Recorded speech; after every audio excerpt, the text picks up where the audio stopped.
Dipotong dulu. Dengan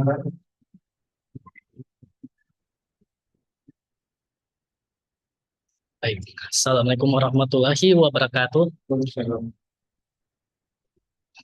Saya Muhammad Fahmi dengan NIM 5514-22079. Di sini akan mempresentasikan hasil progres daripada proposal saya pada mata kuliah seminar arsitektur kelas B.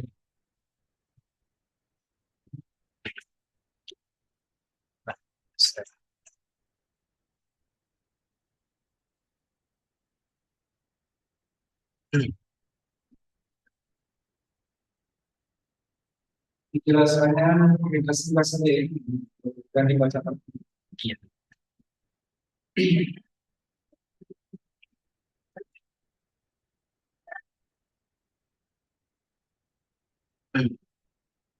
Siapa bisa? Baca. Di sini abstrak saya, Gorontalo sendiri memiliki potensi ekonomi, terong, labu, cabai, dan kopi. Daftar isi terbelakang. Ya. Nggak usah dibacakan semua ya. Ya. Di dunia Latar belakang. Pembangunan perumahan di Indonesia ini meningkat seiring pertumbuhan penduduk dan urbanisasi. Akan tetapi skala pembangunan perumahan ini sangat besar. Jadi akibatnya kawasan hunian cenderung belum dirancang untuk mendukung ketahanan pangan maupun menjaga keseimbangan ekologis. Tekanan urbanisasi memperkuat persoalan tersebut, terutama di bagian wilayah pinggiran kota yang terdampak daripada urbanisasi itu. Laju urbanisasi terus menunjukkan tren meningkat dari data Badan Pusat Statistik 2022, yang mana mencatat sekitar 56% penduduk telah tinggal di kawasan perkotaan. Nah, dampaknya banyak lahan pertanian beralih fungsi menjadi kawasan permukiman. Fenomena serupa juga terlihat di Provinsi Gorontalo, yang mana kenaikan urbanisasi sekitar 4,5% per tahun, serta pertumbuhan penduduk sekitar 1,16% sampai 1,2% per tahun. Data dari Sensus BPS 2022. Salah satu wilayah yang menunjukkan kecenderungan pertumbuhan penduduk adalah Kecamatan Tilongkabila, yakni dengan persentase sebaran penduduk sebesar 11,84% BPS 2022. Nah, salah satu pendekatan yang relevan untuk hal ini adalah permaculture, yaitu sistem desain yang berkelanjutan mengintegrasikan hunian produksi pangan serta pengelolaan sumber daya, juga menjaga kualitas lingkungan dalam satu tatanan ruang. Permaculture sendiri sudah banyak dipraktikkan di luar negeri, termasuk Amerika Serikat dan Australia. Nah, dalam konteks Gorontalo, pendekatan ini dinilai potensial, yang mana didukung oleh ketersediaan sumber daya alam, serta dominasi penggunaan lahan untuk pertanian, lebih dari 40% wilayah Gorontalo, BPS 2024. Selain itu juga memiliki komoditas unggulan, yakni pisang gapi, melon, terong, labu cabai, dan kopi. Dinas Pertanian Provinsi Gorontalo 2024. Juga ada keberadaan kelompok tani yang menjadi bagian dari pengelolaan kawasan. Data dari Dinas Pertanian dan Ketahanan Pangan itu terdapat 50 kelompok tani aktif dengan 12 kelompok yang berada dalam radius maksimal 13 km dari tapak. Meski demikian, tantangan utama terletak pada pemahaman masyarakat yang masih minim tentang permaculture. Oleh sebab itu, penerapannya perlu disertai edukasi dan partisipasi warga sejak tahap perancangan. Berdasarkan kondisi yang sudah dipaparkan tadi, perumahan kebun berbasis permaculture dapat dipertimbangkan untuk alternatif pengembangan hunian yang memenuhi dua kebutuhan mendasar, yakni kebutuhan akan tempat tinggal juga kebutuhan untuk ketahanan pangan. Masuk rumusan masalah. Kalau mereka secara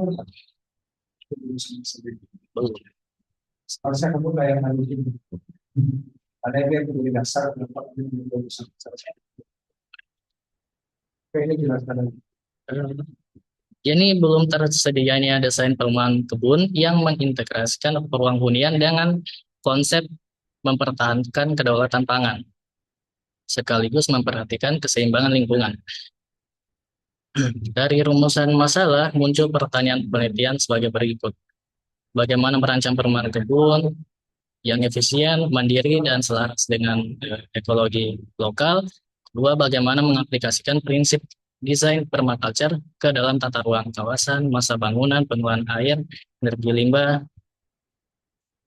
Ketiga, bagaimana merumuskan model perumahan kebun yang mampu menjawab masalah urbanisasi, penurunan lahan produktif, dan kurangnya pemahaman masyarakat tentang keberlanjutan, sekaligus meningkatkan kesejahteraan pekebun lokal di Gorontalo. Tujuan perancangan, A. Terwujudnya kawasan perumahan kebun di Gorontalo yang terintegrasi antara fungsi hunian dan sistem produksi pangan, sehingga pemanfaatan lahan menjadi lebih efisien dan mendukung ketahanan pangan masyarakat secara berkelanjutan. B. Terbentuknya model perumahan yang mampu adaptif terhadap kondisi sosial, ekonomi, dan lingkungan melalui pengaturan tata ruang dan tata masa, pengelolaan air, energi, limbah, serta pola aktivitas berkebun yang mengaplikasikan prinsip permaculture. C. Terwujudnya model perumahan yang menjawab masalah urbanisasi tanpa menghilangkan fungsi lahan produktif, juga meningkatkan kesejahteraan pekebun lokal Gorontalo. Sasaran dari perancangan perumahan kebun permaculture: A. Menyusun dasar perancangan berbasis analisis tapak yang meliputi klimatologi, topografi, hidrologi, vegetasi, aksesibilitas, dan lain-lain. Kemudian B. Merumuskan zonasi kawasan yang mengintegrasikan fungsi hunian, kebun produktif, ruang komunal, serta fasilitas penunjang pertanian, termasuk di dalamnya produksi, penyimpanan, dan aktivitas komunitas. Menyusun konsep tata masa dan sirkulasi kawasan yang adaptif terhadap iklim dan juga kontur tapak. Dan juga memperhatikan keselamatan pengguna melalui pengaturan jalur kendaraan dan pejalan kaki. D. Merancang sistem pengelolaan sumber daya kawasan yang efisien dan berkelanjutan, mencakup permanenan air hujan, rainwater harvesting, sistem resapan, serta pengolahan limbah organik menjadi kompos untuk mendukung siklus produksi kebun. E. Merumuskan konsep desain perumahan kebun berbasis permaculture yang kontekstual terhadap kondisi Gorontalo, yang mana mampu menjawab kebutuhan hunian layak sekaligus menjaga lahan produktif, memperkuat ketahanan pangan.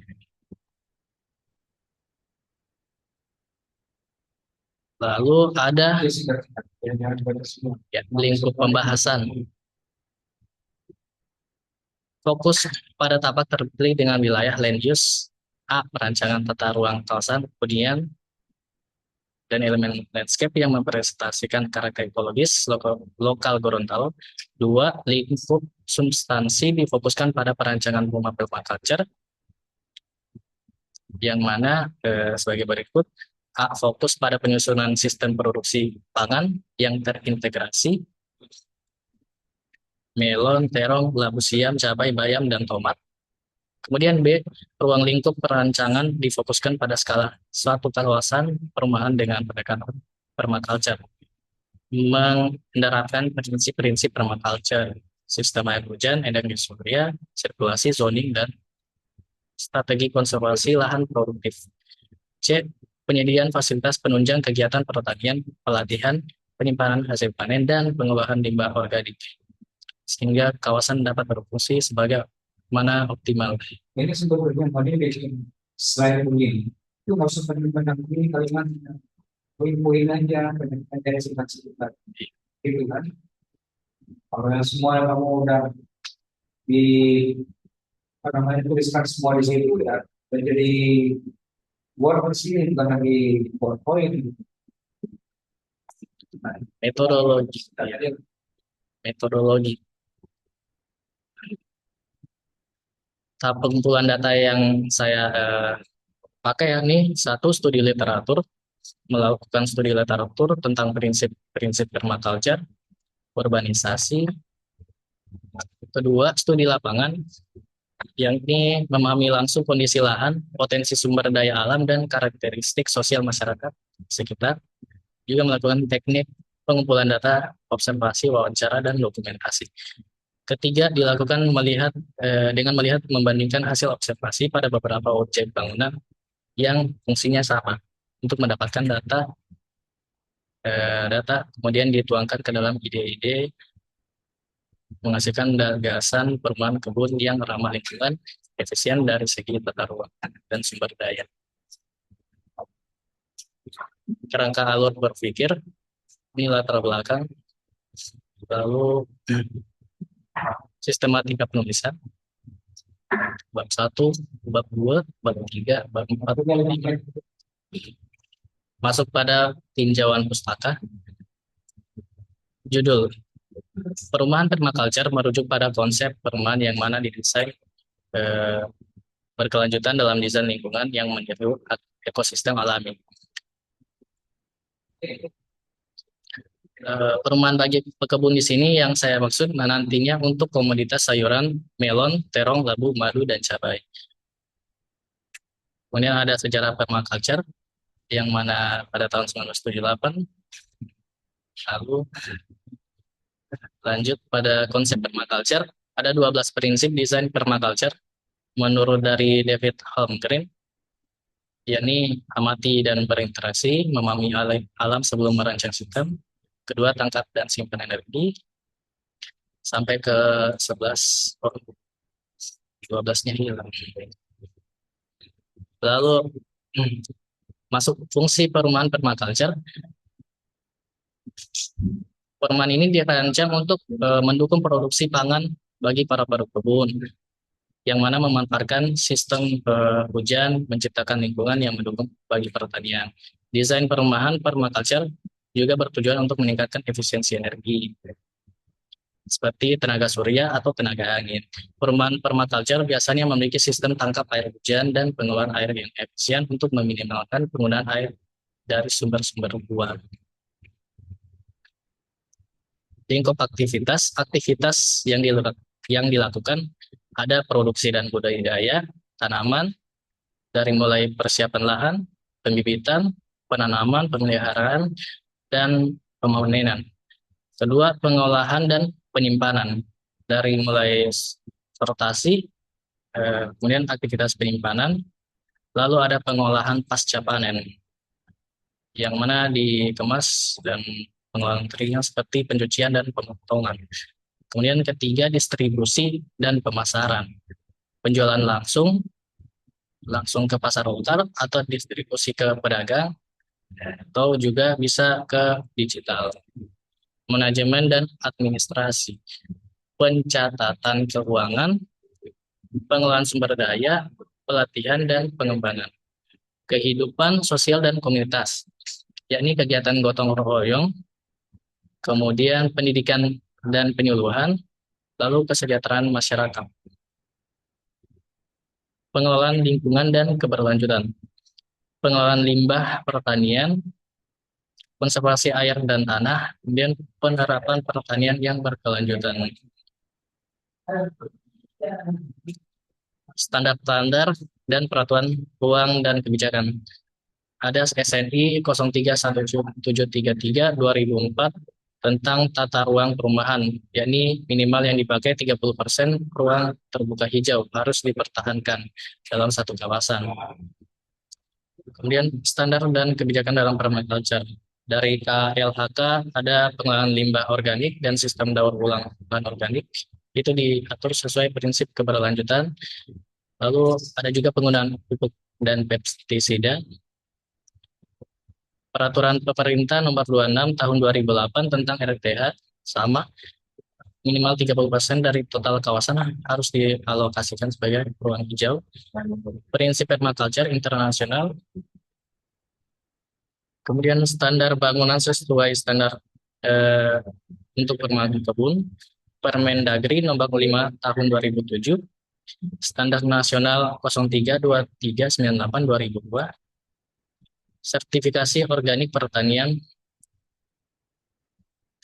untuk sistem produksi pangannya. Lalu ada tinjauan khusus, interpretasi perumahan permaculture. Perancangan ini diintegrasikan antara tempat tinggal dan aktivitas melalui konsep permaculture.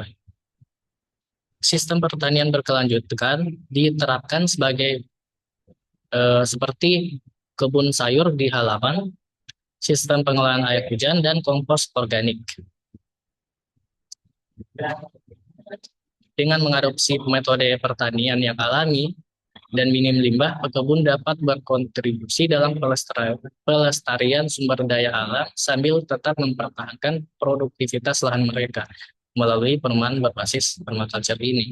Tetapi juga bukan hanya memperoleh hunian yang nyaman, tapi juga ikut serta dalam upaya membangun ekosistem yang lebih sehat bagi generasi yang mendatang. Itu di literatur bangunan. Teori-teorinya ada 12 prinsip desain dari David Holmgren, etika permaculture, perawatan bumi, perawatan manusia, berbagi yang adil. Lalu masuk pada studi banding bangunan permaculture, ada di kawasan BSD City Tangerang Selatan.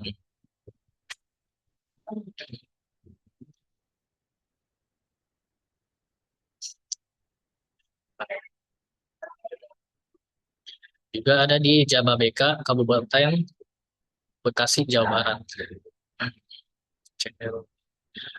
Kesimpulan studi banding, bentuk bangunan pada rumah kebun mandiri pangan itu menempatkan tanaman yang bisa dikonsumsi ditumbuhkan pada lahan lantai 2.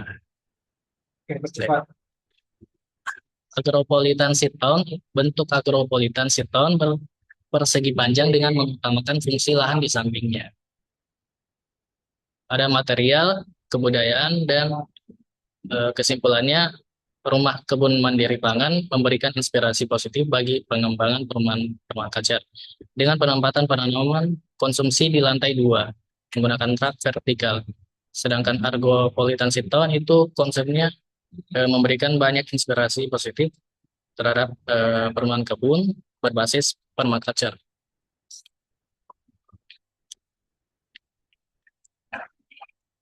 Pertanian dan perkebunan dengan cara aeroponik dan hidroponik.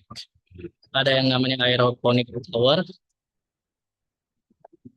juga ada hidroponik yang ditaruh di dalam sebuah wadah. Kemudian airnya mengalir.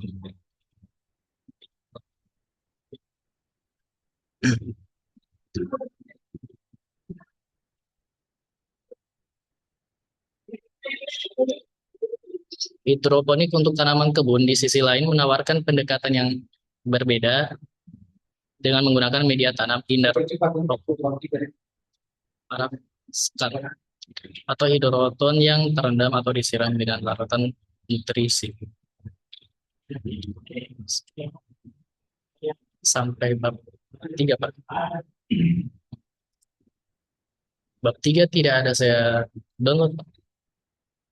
Hanya sampai di bab 2. Soalnya di tol sampai bab 2. Iya. Baik. Cukup sekian presentasi dari saya. Ini saya mau tanya aja perbaikan-perbaikan dari yang sistem itu. Coba dijelaskan bagaimana tidak dilakukan.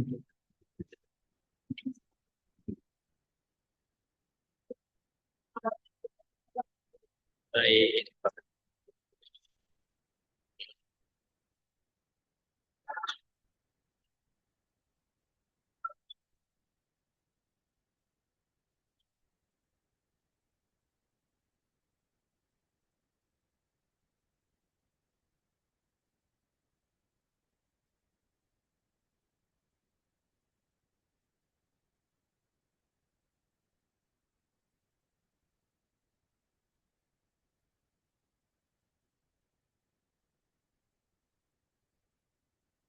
Pak.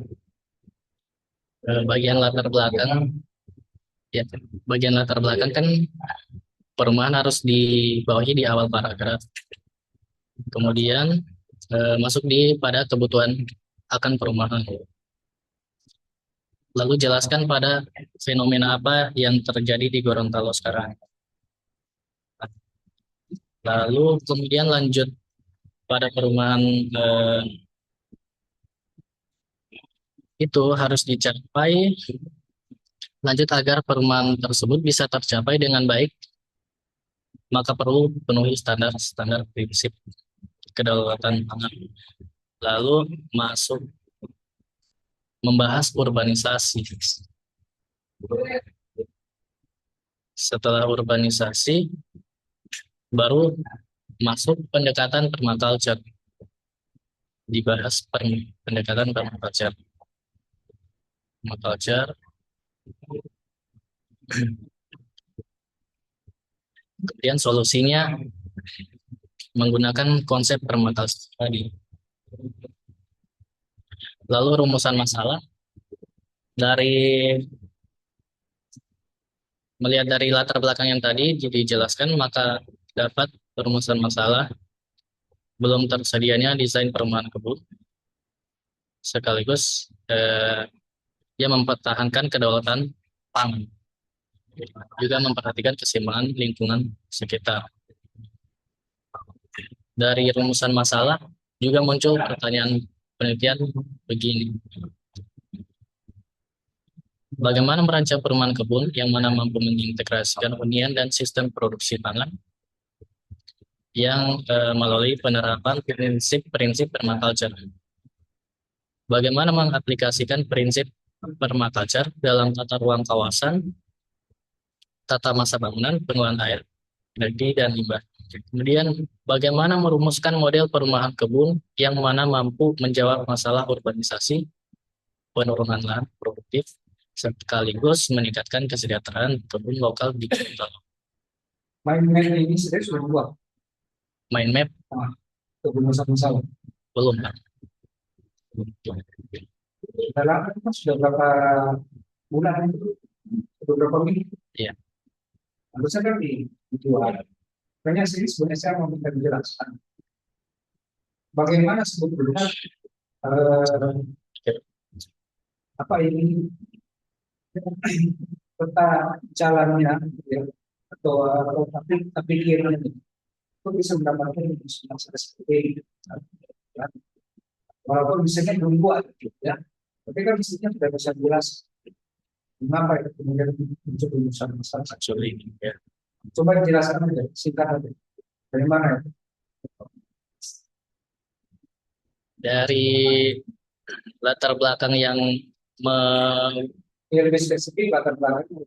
yang membahas tentang urbanisasi, Ya, apa itu? isu urbanisasi tentang eh, banyaknya penduduk yang menggunakan lahan di area Oke, kamu lihat itu sebagai potensi sebagai masalah soalan. persoalan.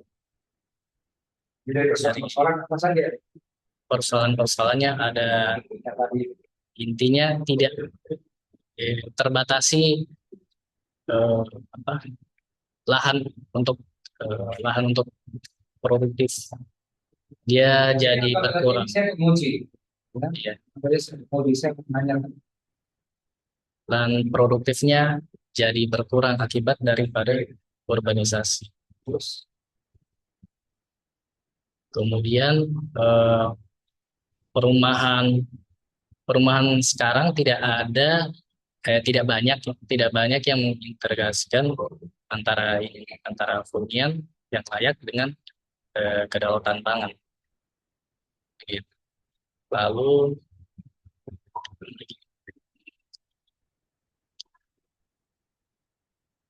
banyak sampai misalnya kamu gagal menjelaskan itu terlibatkan silakan. lalu banyak perumahan yang dibangun atas hanya bisnis saja, tidak melihat daripada kurang melihat daripada dampak untuk lingkungan.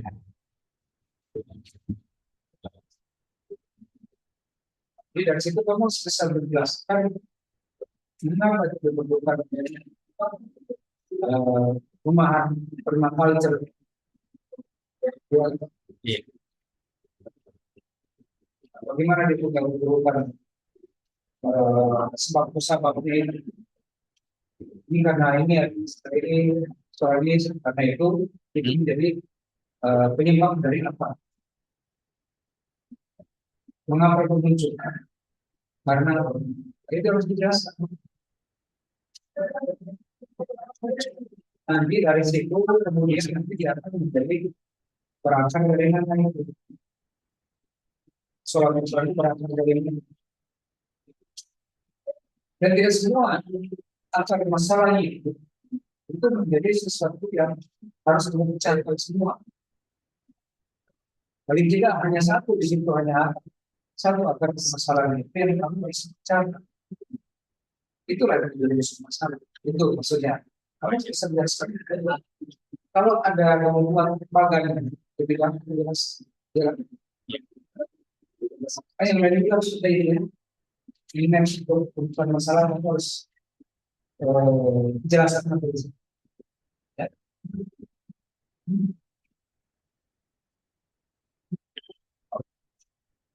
Tujuan. Nah, terus tadi kembali lagi yang depan perubahan-perubahan itu yang di antara kita setelah ini bab satu ini bab dua ada atau di bab satu sudah dijelaskan semua di perubahan dari sini Belum dijelaskan semua. coba dijelaskan mengenai pentingnya Tujuannya terwujudnya pakai imbuhan terwujudnya kawasan permainan kebun di Gorontalo yang mana mengintegrasikan fungsi hunian dan sistem produksi pangan. Lalu terbentuknya model perumahan yang mampu adaptif terhadap kondisi sosial, ekonomi, dan lingkungan melalui pengaturan tata ruang. C. Terwujudnya model perumahan yang mana menjawab masalah urbanisasi tanpa menghilangkan fungsi lahan produktif sekaligus meningkatkan kesejahteraan petambun lokal Gorontalo. Dia diambil daripada rumusan masalah tujuan. Kemudian sasaran. Menyusun dasar perancangan berbasis analisis tapak yang meliputi klimatologi, topografi, hidrologi, vegetasi, aksesibilitas, dan lain-lain. Kemudian B. Merumuskan zonasi kawasan yang mengintegrasikan fungsi hunian, kebun produktif, ruang komunal, serta fasilitas penunjang pertanian. C. Menyusun konsep tata masa dan sirkulasi kawasan yang adaptif terhadap iklim dan kontur. Juga memperhatikan keselamatan pengguna melalui pengaturan jalur kendaraan dan pejalan kaki. D. Merancang sistem pengolahan sumber daya kawasan yang efisien, mencakup permanenan air hujan, sistem drainase, serta pengolahan limbah organik menjadi pupuk kompos untuk mendukung siklus produksi kebun. Merumuskan konsep desain perumahan kebun permaculture yang mana sesuai terhadap kondisi Gorontalo, sehingga mampu menjawab kebutuhan hunian layak juga lahan produktif. Masuk lingkup pembahasan. Lingkup pembahasan dibatasi pada dua hal. Pembahasan yang nantinya itu difokuskan pada tapak terpilih dengan wilayah land use pertanian pada wilayah Gorontalo. Termasuk di dalamnya perancangan tata ruang kawasan, hunian, elemen landscape, pola air, aliran air, arah angin, kualitas tanah, serta struktur sosial masyarakat berkebun. Sehingga kawasan memiliki identitas yang jelas dan adaptif terhadap lingkungan. Kedua, lingkup substansi difokuskan pada perancangan rumah permaculture yang terintegrasi dengan kebun produktif. Fokus pada penyusunan sistem produksi ruang. Ini berapa Bab 1. bab dua yang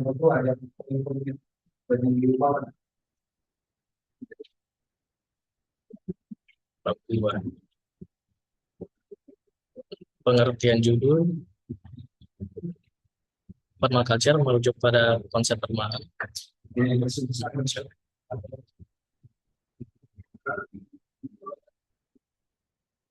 yang mana mengintegrasikan itu tadi. definisi. Iya, definisi. Definisi. Kemudian saya bahas ini. Jadi sebenarnya penjelasan begini itu yang kalau yang masih kurang itu seperti ini. Jadi kemudian saya mau menjadi ini yang seperti ini. Mungkin baru mereka setelah ini harus menjelaskan itu.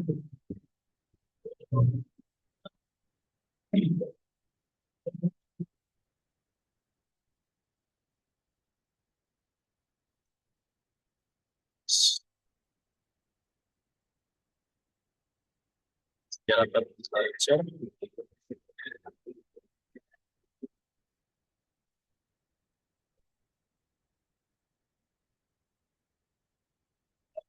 Konsep permaculture.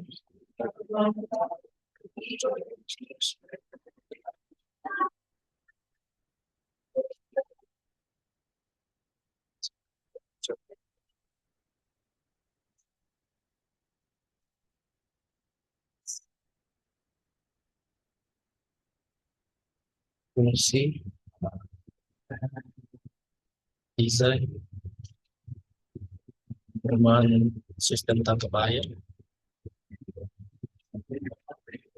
lingkup aktivitas, produksi dan budidaya, pengolahan dan penyimpanan, ada distribusi dan pemasaran, mungkin juga bisa ditambahkan pemasaran digital, manajemen dan administrasi, keuangan, sumber daya, pengelolaan sumber daya, pelatihan dan pengembangan, kehidupan sosial, komunitas, standar.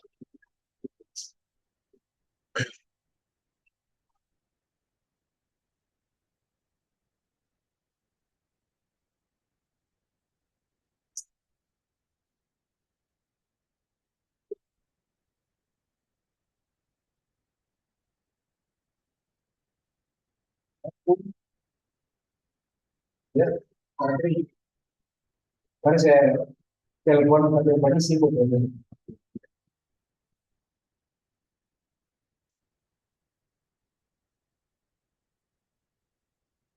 Oh iya iya. Iya iya iya.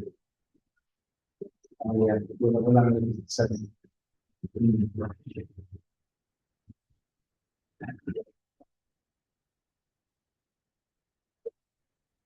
juga semua orang yang bekerja itu juga itu. Namanya ada yang akses seksual maupun mereka ya.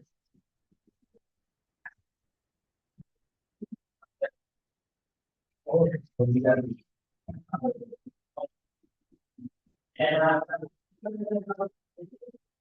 kalau yang lalu saya sebagai lagi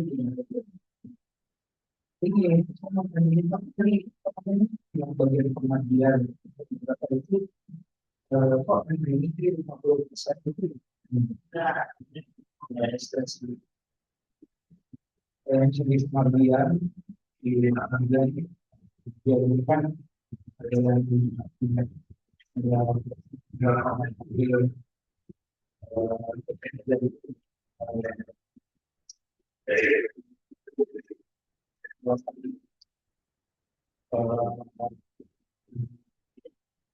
saya bagian dari tinggi juga sebetulnya.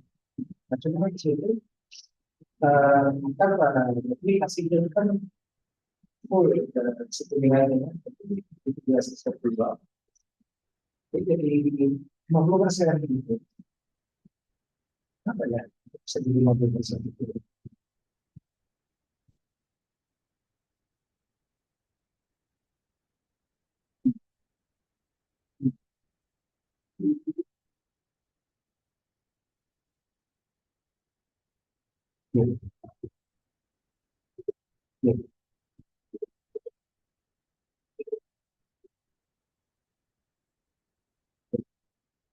Ini memang lengkap. Besar ada, laporan ada, cuma dapat mobil itu secara ini. Jadi, panen bulan. Ada beberapa dari ini, ada beberapa dari pemerintah seperti itu.